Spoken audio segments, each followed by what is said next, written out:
जो हैं वो सीधे सीधे चुनी हुई सरकार के अंडर में आए। इसको कल इन्होंने 4 बजे कोर्ट बंद हुआ, 5 बजे और 10 बजे इन्होंने ऑर्डिनेंस पास करके उस कोर्ट के आदेश को पलट दिया।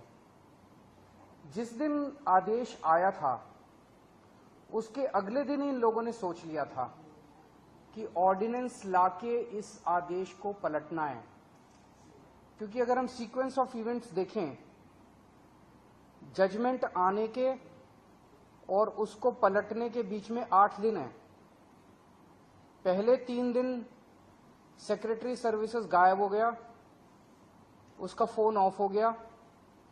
3 दिन के बाद सेक्रेटरी सर्विसेज निकलते हैं,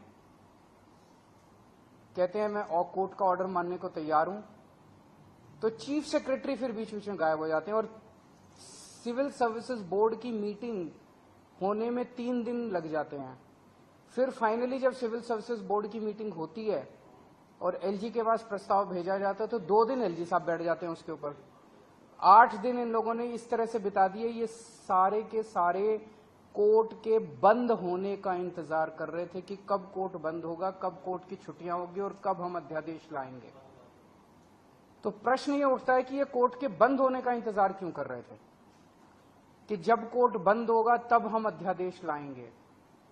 पहले ले आते, जब कोर्ट की छुट्टियां नहीं चल रही थी, जब कोर्ट खुला था, जिस दिन अध्यादेश आया 3 दिन बाद, 4 दिन बाद, 5 दिन बाद ले आते, क्योंकि ये अंदर दिल के अंदर जानते हैं कि ये अध्यादेश पूरी तरह से गैर कानूनी, गैर संवैधानिक और जनतंत्र के खिलाफ है।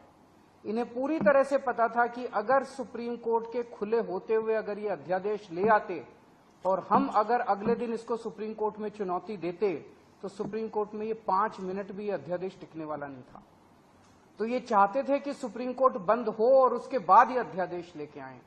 अंदर खाने ये भी जानते हैं कि ये अध्यादेश 5 मिनट भी टिकने वाला नहीं है। तो क्या इस अध्यादेश की लाइफ केवल 1.25 महीने की है जब तक सुप्रीम कोर्ट बंद है?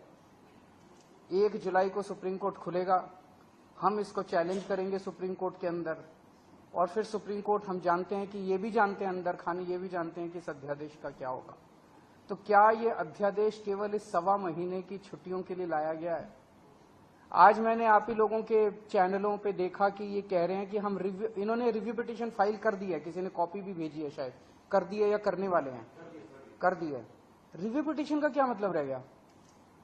जब ऑर्डिनेंस लाके इन्होंने पूरे के पूरे जजमेंट को खत्म कर दिया तो जो जजमेंट ही नहीं बचा उसका रिव्यू का कैसा?